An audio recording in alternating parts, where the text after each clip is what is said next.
Yo, what up, YouTube? How y'all doing? This is Anthony Fallon, Tone Sutter Sports Channel.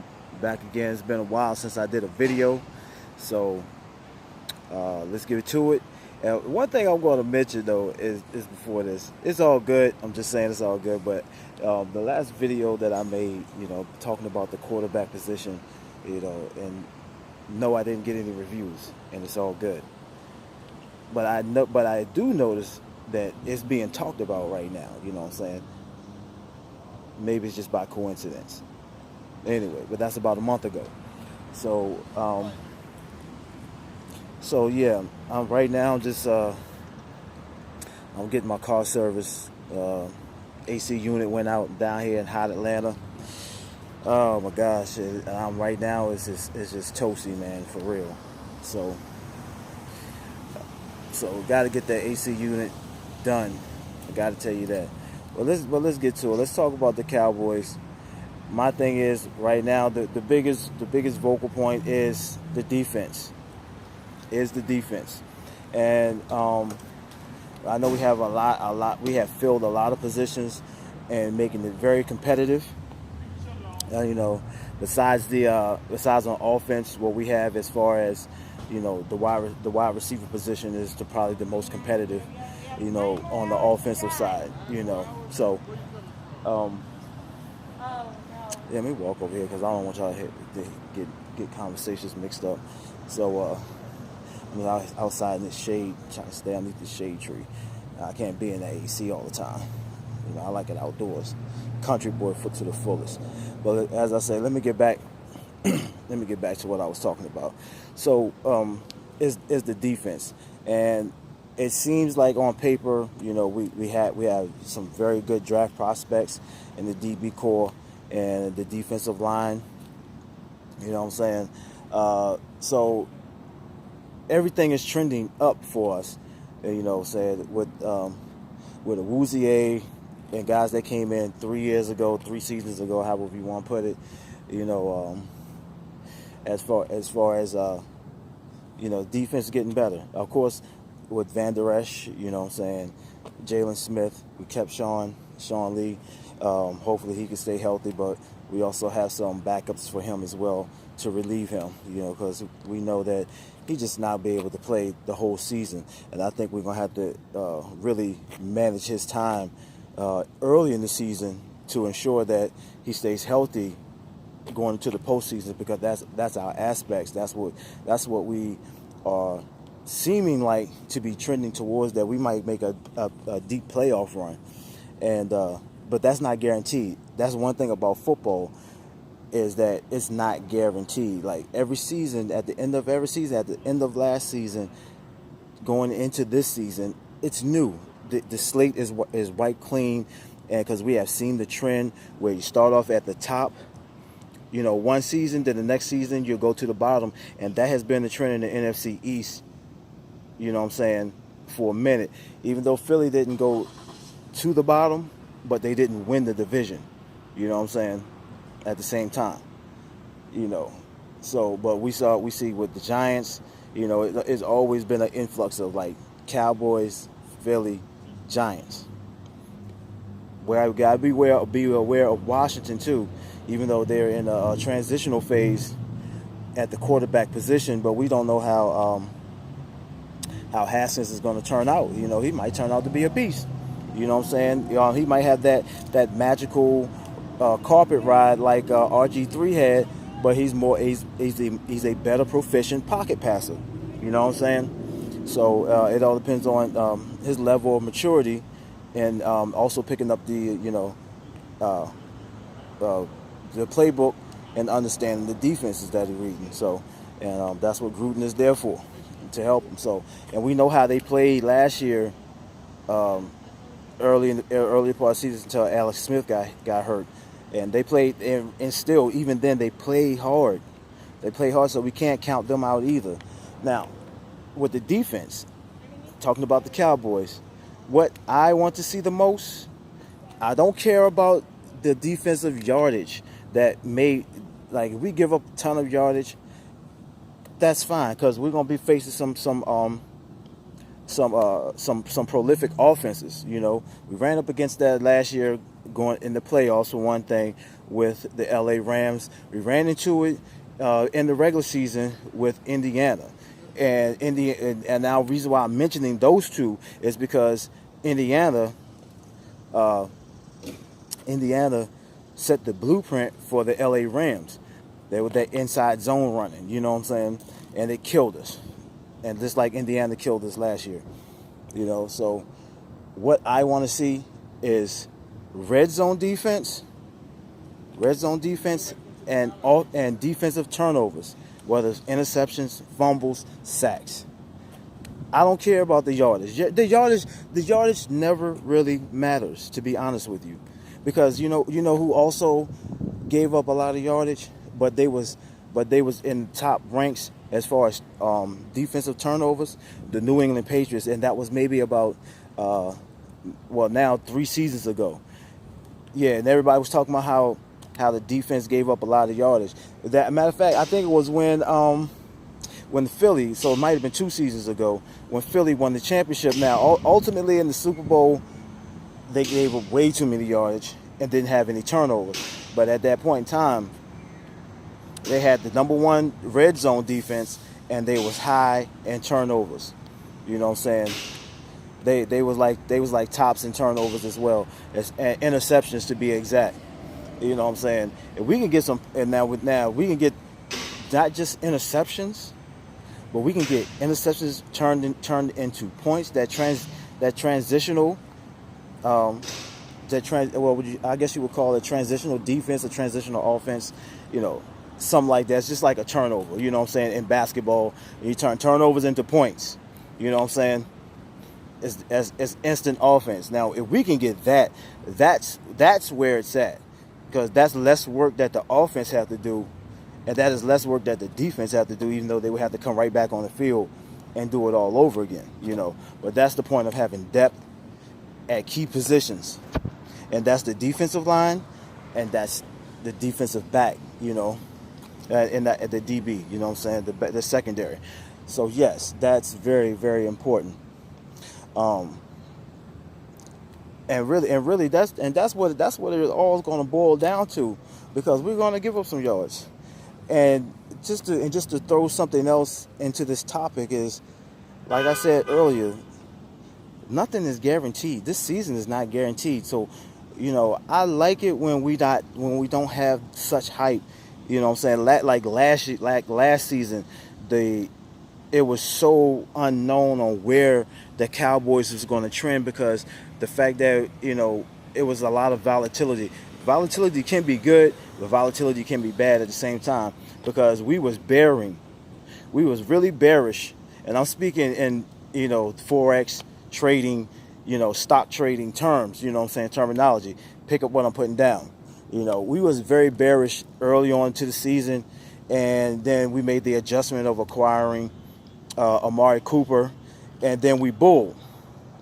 We made an instant turnaround and saving our season, and we ended strong. You know what I'm saying? So with that in mind, with keeping Amari Cooper this season, a year of Gallup under his belt, you know, and being and Amari Cooper being a mentor, and to him becoming a better professional. With that being said, that part should be, we should be, that's why I'm saying we're trending in the right way as it seems. But statistically, it shows that every other year, 1 year is a good season, like last year, and this is going to be what this is 2019, 20. So this is supposed to be like a down year for us. It's every other year. The odd years, tremendous. Even years, 8-8 at the most. You know what I'm saying? 9-7, and either we may get into the playoffs and get ousted in the first round, or not make the playoffs at all. You know what I'm saying? So that's still over our head, while they're projecting us to be, you know, the best team, one of the best teams that's gonna pretty much trend going into this season, the 20th, the 2020 season. So, or 2019 season, however you want to put it. I'm going off according to Madden. You know what I'm saying? So yeah, that's the thing, man. But that's what I'm worried about is all the media, is the media hype, and it's good and it's bad, because even last year when we was in the realm of the unknown with the wide receiver core and all of that, we still got a lot of play, but we still got a lot of buzz media wise because of the franchise. You know what I'm saying? That's what it generates, storylines and all of that. And the only storyline that we do have is, the Kellen Moore, the change in the offensive coordinator, how well is Dak Prescott going to progress, Ezekiel Elliott and his mess. And you know what I'm saying? Leave them girls alone, man. Focus on your professional career, bro. You know what I'm saying? And you should know what I'm saying subliminally. Leave them girls alone, for real. But luckily, it looked like that he's good to go with that. So, but still, it's still, not good. It's not good to just draw that attention to you. It's making you a target, bro, and it could really, one time, I was going to take for you to F up one more time, and this could be it for you career-wise. You know what I'm saying? It could be that. I'm serious. You're really, I'm talking to you, Elliot. You're walking a very, very tight rope when it comes to these issues off the field. Because look at Tyreek. Look at what happened to Tyreek Hill. What was the running back for the Chiefs? You know what I'm saying? With this whole situation at the hotel when he punched the girl because she called him out of his name. You know what I'm saying? So, or kicked the girl, not punched her. He kicked her. Yeah. So how far this is going to go? At some point in time, you're going to start affecting the bottom line, which is the brand. The brand is not just the Cowboys. The brand is also the NFL. And if you start doing these things, man, continuously, you start piling together. You being more consistent and having, of getting into these situations. Your rap sheet, so to say. Bro, you're gonna have these corporate sponsors go against you. You know what I'm saying? Not go against you, but go against the NFL. You feel me? So I just want to put that out there.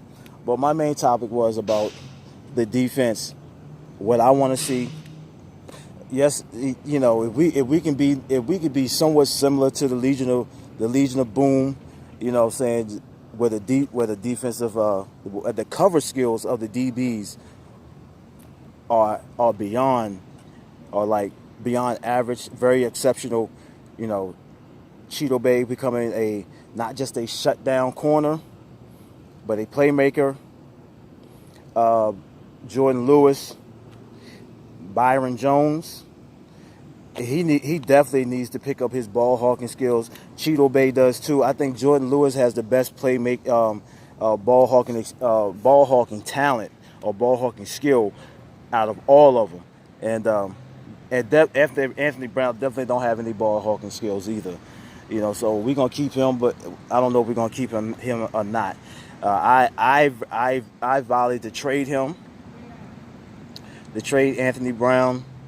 I think to get some draft picks. Tyrone Crawford. I know he's a team captain or whatnot. I just think that he's never going to reach his full potential playing with the Cowboys, because he's really like a hybrid, you know what I'm saying, defensive lineman. Yes, he could play. He's talented enough to play on the edge, but he's not fast enough to play on the edge. He doesn't have that agility, you know what I'm saying, like talking about. But he has a motor. I give him that. He has a motor. He plays with a lot of heart, you know what I'm saying. He's small. He's undersized to play inside, but he can get it done at the same time because he lacks the strength, you know what I'm saying. So he uses his quickness, his motor skills, you know what I'm saying, his effort to make himself a solid player. Like I said in my previous videos, Tyrone Crawford, you can get a very good draft pick, a solid draft pick from him if we trade him to a team that runs a 4-3 scheme. I mean, I said 4-3, a 3-4 scheme. You know what I'm saying? He could be a DN in a 3-4. Yes, absolutely, absolutely. He could definitely be that. But they're just my thoughts, you know. So who knows? And it looked like they're about to be almost done with my car. Hopefully, because it's hot out here, man. And I've been sitting here waiting. I've been sitting here yesterday too, but they had to get the parts and all of that stuff. So I'm back again getting it done, and I've been here for like almost 2 hours now. So yeah, man. But it's good just talking about Cowboys, man. We got preseason, mini camp, and preseason coming up, and we're gonna see see which rookie guys is really going to stand up and show out, or show out and stand up, however you want to put it. Pretty much just stand above the rest of the class and get some valuable playing time. We're just going to have to wait and see, man, how this all going to pan out. Barring injury, any serious injuries from any of our main starters, our main players that's going to be playing just about every down, because we also have to, you know, be cautious of that. You know what I'm saying? And matter of fact, the thing is the quarterback situation, and that's why I made the video. My last video was about the backup quarterback. Can we really say? Can any of you Cowboy fans can really say that you trust Cooper Rush or Mike White? That's what I'm waiting to see in the preseason. And well, during the mini camp, but more so in the preseason, because I want to see these guys get some snaps with the first string. You know what I'm saying? I want to see these guys really get it in and see how they perform with the first string, with the starters, because we'll never know. And I hope that never happens. I know Dak Prescott's been durable, and he plays it with his head. You know what I'm saying?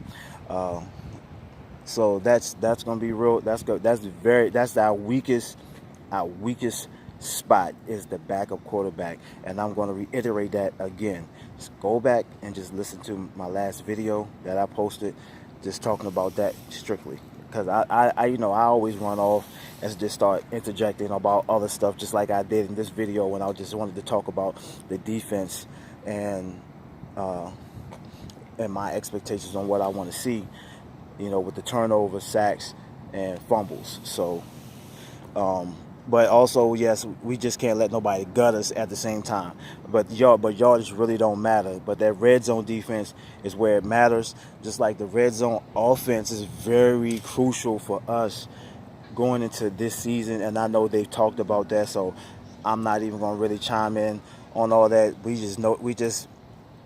That's just under a microscope. You know what I'm saying? So we know this. The team know this. Everybody knows this.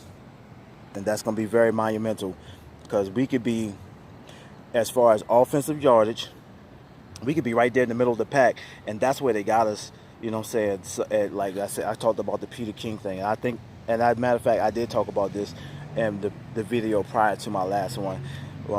They got us ranked right there, like in the middle of the pack, 15th, 16th, whatever, something like that. That's good.